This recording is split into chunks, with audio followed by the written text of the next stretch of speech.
Hi everybody, welcome to IndyCar on Easter Monday, the 22nd of April 2019. This week is obviously just the tail end of the Easter holidays, but as you know, the whole of the political system in the United Kingdom has basically gone away on holiday and left us in a hiatus, left us with a looming Brexit, or maybe not a Brexit, but also maybe European elections, or maybe not European elections. We don't know what's going to happen. And at the point where the maximum amount of pressure was brought to bear to get either Britain out of the EU or an extension, we have an extension and the UK's politicians have skived off on holiday for a few weeks. But unfortunately that leaves us in the same position we've always been in with Brexit, which is we don't know what's going to happen next, but we do know one thing, and that is if nothing happens before the 22nd of May, then we will be joining in with the rest of Europe and having elections to choose our MEPs for the European Union that nobody in England wants to be part of anymore. At the same time as all of this is going on, the polls this week suggest that Nigel Farage, who has rebranded his UKIP party as the Brexit Party, apparently this is UKIP but with all the right-wing nut jobs removed. It's a bit like a topic without the nuts in it.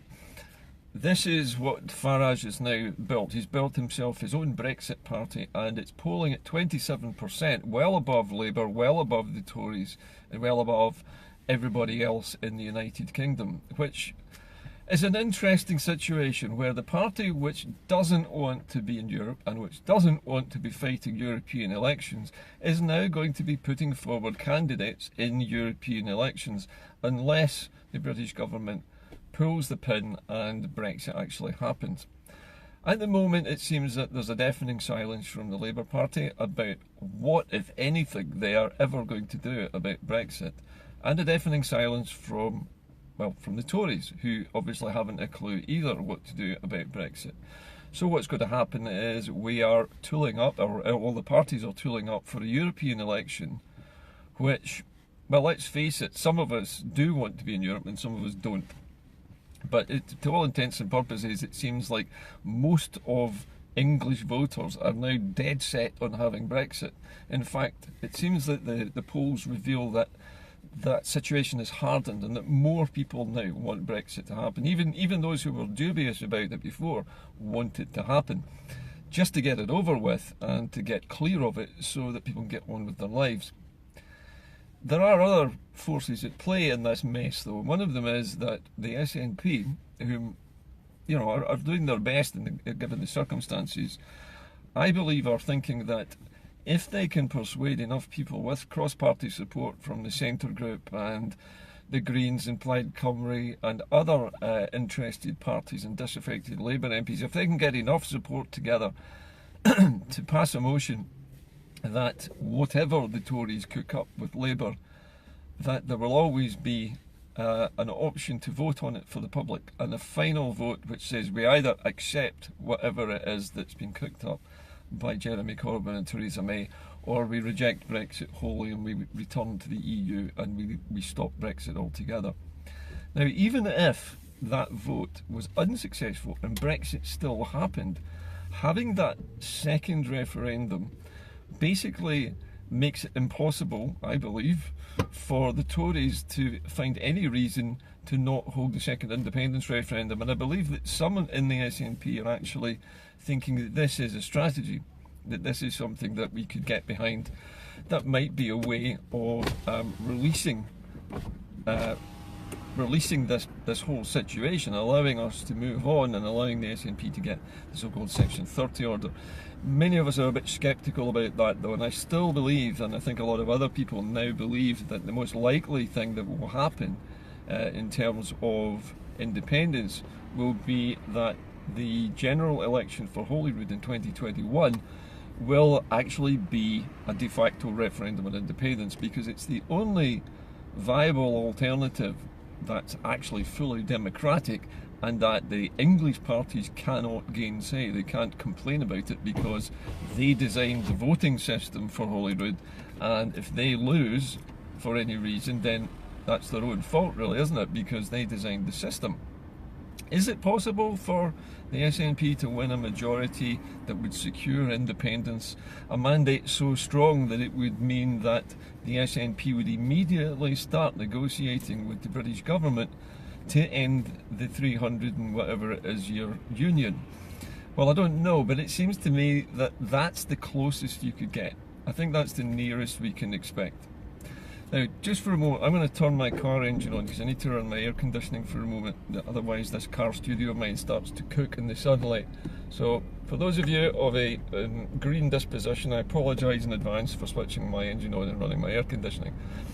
Okay, now that is one side of things that are happening at the moment, is business of the EU elections.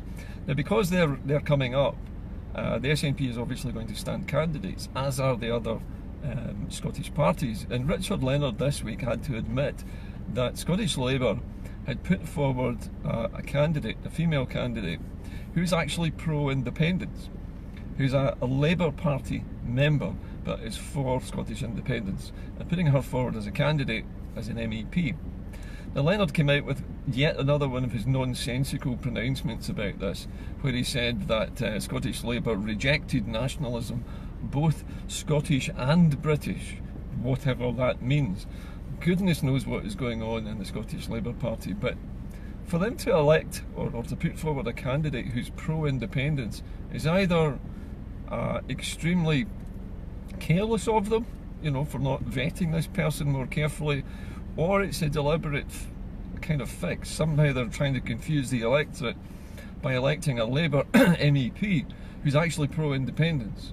Could this be a new sort of, I don't know, a new strategy of Labour to take their pro-independence Labour members and put them forward as candidates in elections, so that people think, well, okay, they're Labour and we used to like Labour until things went wrong with Tony Blair, and now they're saying that this candidate's for independence. Is it just a method of muddying the waters? It could be, but whatever it is, Richard Leonard's comments on it made no sense whatsoever. They were absolutely ludicrous, frankly, what things he was saying. So it's a puzzle, a big puzzle. Now, I'm just going to turn off the engine. I've cooled down a bit because it's really hot today. This has been, as you know, a record-breaking Easter. It's the hottest Easter day, yesterday was, ever in Scotland. In the history of Scotland and the history of Northern Ireland, it's the hottest Easter there's ever been. It got up to 24 Celsius yesterday in some places, and on my temperature gauge on the car yesterday I was reading 24 in Glasgow. Now, I don't remember Easters ever being as hot as that, but again, if we needed any reminding of the fact that the climate of the planet is gradually warming up, this would be it. The temperature of the atmosphere is gradually rising, and that heat has to go somewhere, and it has found its way northwards in a massive high pressure system anchored over Eastern Europe. Now, that high pressure system is about the size of the continent. It's a gigantic high pressure system, and a high pressure system is basically dry air which is very dense, and it pushes all the moist warm air out of the way, and in our case it's actually directing that moist warm air up from North Africa across the eastern part, sorry, the western part of the Mediterranean, over France, over Spain, and straight up to us. So it's nice and warm when it got here. That's quite uncharacteristic for Easter. That's the kind of heat we would expect maybe in July or August. So why is it happening right now? Nobody really knows. But it's not happened before, and we've certainly never had forest fires in Butte over the last week. We've had more forest fires in Northern Ireland. One threatened the caravan site last night, and forest fires and brush fires on the moors of Yorkshire. All of these things were virtually unheard of until very recently. And sorry about a little break in transmission there. Now, we all know that climate chaos is in the news constantly, and nobody has been in the news more, I don't think, than a young Swedish campaigner called Greta. Now, Greta has been has made herself famous, really, by a fantastic speech that she has given to the European Union, a very emotional speech where she actually cried at the state that the planet was being left in by my generation, our generation, generations before, who have wasted the natural resources of the planet, created so much garbage from our overconsumption that has flowed into the seas, the pollution that's got into the atmosphere. The planet is gradually being destroyed just simply by our way of life, not because we are deliberately going out there to break the planet, but because of our system of consumption and growth, and this economic system which has, up until now, produced great wealth for the countries of the Northern Hemisphere. But the problem now is that that system has stopped working. The free market capitalist system which ran the planet until very recently stopped. In 2008, it came to a shuddering halt. That banking crisis, that collapse, was not the result of anything that you and I did. It was the result of the banks overdoing the lending money to people who couldn't afford to repay it, and lending it on purpose, incidentally, on the basis that the people who couldn't afford to repay it would lose their homes to the bank, and the bank would make money from selling their homes, until they discovered that their homes were worthless. And then all of a sudden the bubble burst. And this so-called subprime lending has killed the whole credit system of the planet. And so the world's global economic system has stopped functioning. I've mentioned before to you the fact that interest rates are virtually zero now. And they're going to continue to be zero forever now, because the system doesn't work anymore. We can't create more growth, we can't create more value, and we can't use any more natural resources, or the rest of the planet will simply die, and we'll all die. And this is what Greta was trying to tell us, that something like 200 species a day in the world are going extinct because of us, because we're wrecking their environment. We've heated the planet up too much. We've cast billions of tons of plastic garbage into the sea. Billions of tons of human sewage has gone into the sea. People forget about this. All kinds of toxic pollution has been flooding into rivers and into the sea for decades. It's poisoning the ocean. It's reaching a tipping point where the marine life that we all rely on, and the ocean, which provides oxygen for us to breathe and absorbs the carbon from the atmosphere, can't absorb any more. But it's absorbing more and more heat. The ice is melting. Eventually there will be no ice on the planet, and when that happens, the sea levels will rise somewhere between 8 and 20 feet. Maybe more than that, nobody's really quite sure. By the time the sea level rises, it'll be too late to worry about by how much. But what Greta has been saying, and she was speaking at the Extinction Rebellion rally in London yesterday, is that we can't give up this fight. But we can't continue as business as usual. Somebody, I think it was what's his name, the mayor of London, what's his name, is it Khan? I can never remember his name. Anyway, he yesterday said it was time for the Extinction Rebellion supporters and protesters to leave and for a return to business as usual. He's completely missed the point. We can't continue with business as usual. That's the whole point of the Extinction Rebellion. That's the whole point of all of these worldwide global protests. Children going on strike, for God's sake. When have you ever seen children going on strike?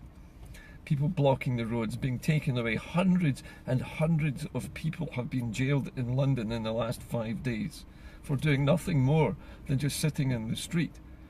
The last count, there was over 400. There may be more than that now. All peaceful. Nobody's committed any crime other than blocking the road and being taken away by police. And police have been at full stretch just trying to deal with peaceful protesters. Imagine how those police are going to cope with violent unrest when Brexit takes hold. Imagine how they're going to cope with things like food riots, or people lacking medicines, smashing their way to chemist shops to try and get things that they need. Brexit's a disaster. The global extinction that we're about to experience is a far, far bigger disaster. And it's up to all of us to open our eyes and just look at the world around you at the moment. We need to be a part of the European Union because we need to be able to act together. We don't need to like the European Union to be a part of it, but we need to be able to trade commodities with other people in other places. We don't need to rip everybody off for as much profit as possible and make as many hard-working, low-paid people poorer as a result. We need to balance the world's economy. It needs to work in a sustainable way. We need to recycle everything. We need to clean the seas, and we need to stop burning. We need to stop burning everything that we burn at the moment. This car that I'm driving today, every time I turn the engine on, it is pouring pollution into the air. But not only that, but 80% of the energy that this car's engine produces is heat. And that heat is going straight up into the air every time I drive my car around anywhere. So you multiply that by, what, 33 million, something like that, maybe 35 million cars in the whole of the UK. And if this car is creating, I don't know how many kilowatts, let's say it's 65 kilowatts this engine produces. That's 65 kilowatts of actual motion. But then you've got another 80% on top of that, which is heat. Just heat alone. And it doesn't drive the car. It just goes through the radiator into the atmosphere. Imagine that, thousands of kilowatts of electricity multiplied by 33 million. So as well as the pollution that actually helps the air to actually contain more heat, we're pouring more heat into the atmosphere as well. All of this has an effect and nobody talks about it. But I believe, and I think you all know me well enough to know that I'm very much an environmental sort of crusader, if that's the right word. It'll only be a politically incorrect word, but you know what I mean. But I have always fought to try and clean the planet up, right from the age of 15 in 1974. And I haven't stopped now, and I'm not going to stop now. And if young Greta is the face of young people today, then that's very reassuring. But the rest of us all need to get on board with what Greta is trying to do. And we need to put pressure on our own politicians, because it's the politicians and the business people who are not moving their backsides. They're not decarbonising fast enough. We're trying, but it's too slow. Something drastic needs to happen. One of the reasons I want independence for this country is because if we are independent, then we'll be free to take this kind of drastic action that we need to take to free ourselves from burning oil, burning gas, burning coal, and simply just extract the energy that we have around us for free. Moving water, moving air, sunshine. Those three things are constantly bringing energy to us. We wouldn't be alive today if it wasn't for the sun up there. The sun warms the planet up. As we know, sometimes it gets too hot. But without that solar energy, we wouldn't be alive. We wouldn't be able to keep warm. And the wind wouldn't blow. And without the moon zooming around the Earth, we wouldn't have any tides. But the fact that we do have the moon zooming around the Earth means we've got a free supply of moving water all around our island. And we're not exploiting it well enough. And we should be. We could probably end our entire reliance on oil. We could probably cap all our oil wells or sell them off right this very minute. And Scotland would still be a massively wealthy country in the future because it's surrounded by energy. We don't have to pump it out of the earth to get at it. It's just outside your front door. It's outside your skylight.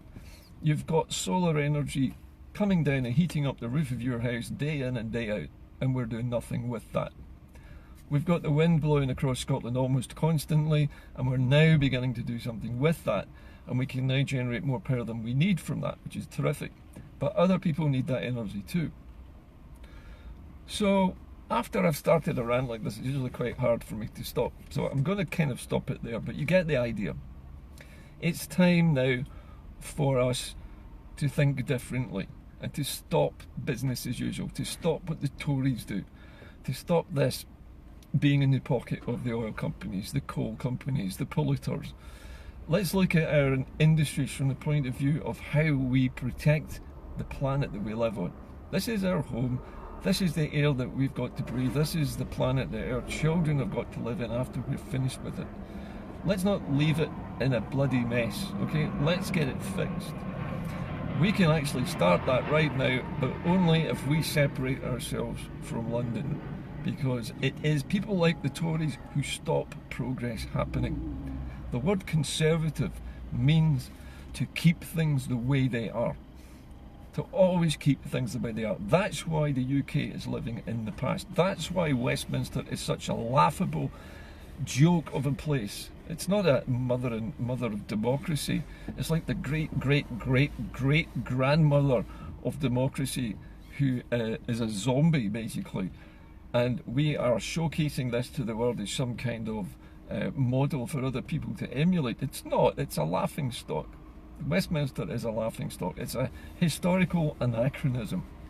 It's time that Scotland brought itself into the 21st century, left London behind, and started doing what it needs to do to decarbonise completely and to show the rest of the world how to do it as well.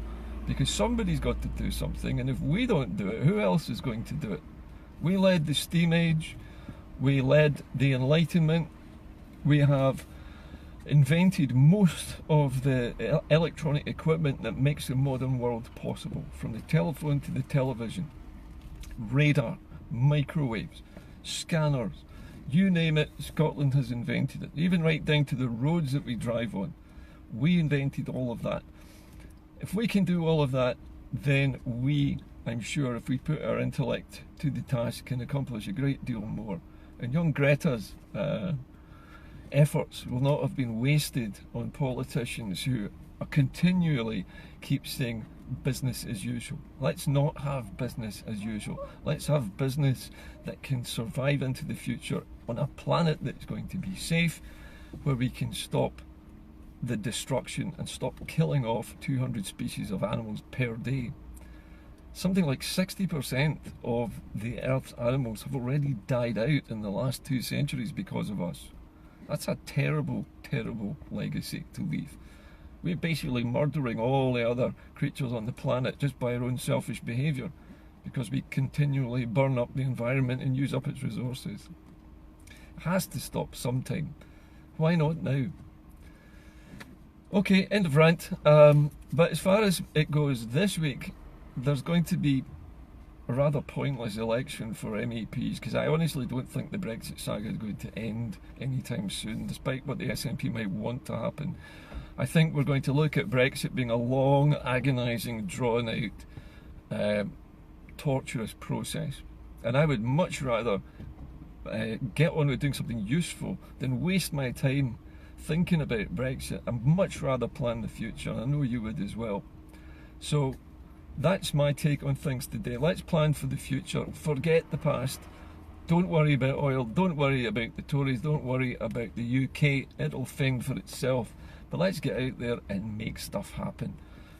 I don't know about you, I get fed up talking all day long about stuff. It's time for things to actually happen. And to do that, we need to elect people who will make things happen. And we can only do that at the next Scottish general election, because there isn't any other general election that I know of at the moment where we can do it. And that's about it for now, really. The European elections, okay, let's put some good candidates forward. I'd like to see Alan Smith, for one, getting re-elected, because he is an excellent speaker and advocate for Scotland and Europe, and as many others to help Alan in his task as possible. But make no bones about it, UKIP's new bastard son, if you want to call it that, this new Brexit party, is supposedly all the right-wing Tories and the far right, but without the headbangers and without the Nazis. That's basically all it is. It's more Farage. That's all it is. A lot more Farage, a lot more racism, a lot more greed, a lot more Little England flag waving. That's about it. And for me, that's the enemy, really, of Scotland now, is this racist, xenophobic, England first, and everybody else doesn't get in the door. That's not for me.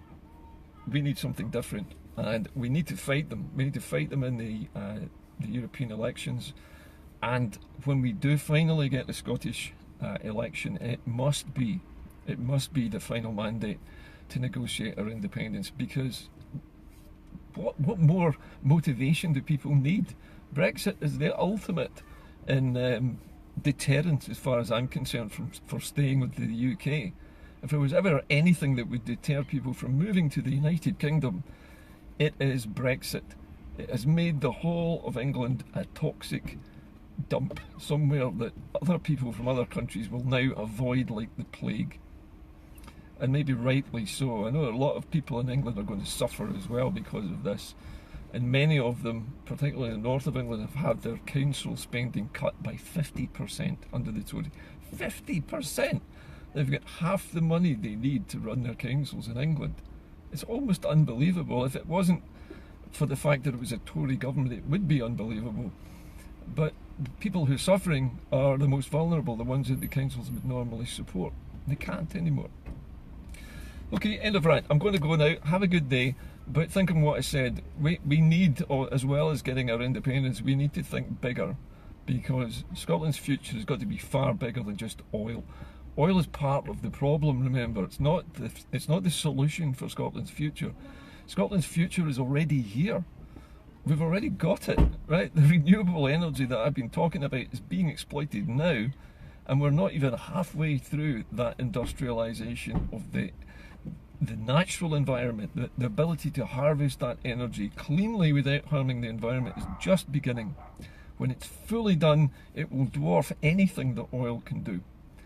But remember, when the oil fields close down, there's going to be about £800 million worth of decommissioning to be done. That means taking down all those oil rigs, capping all those wells, clearing all the crap from the seabed, bringing it to shore, cutting it up, recycling the materials into other things. And that's all work that will come to Scotland as well. So the end of the oil industry isn't the end of heavy industry in Scotland. It's just the beginning of a new story. I think I'll leave it there for today. See you later. Bye bye.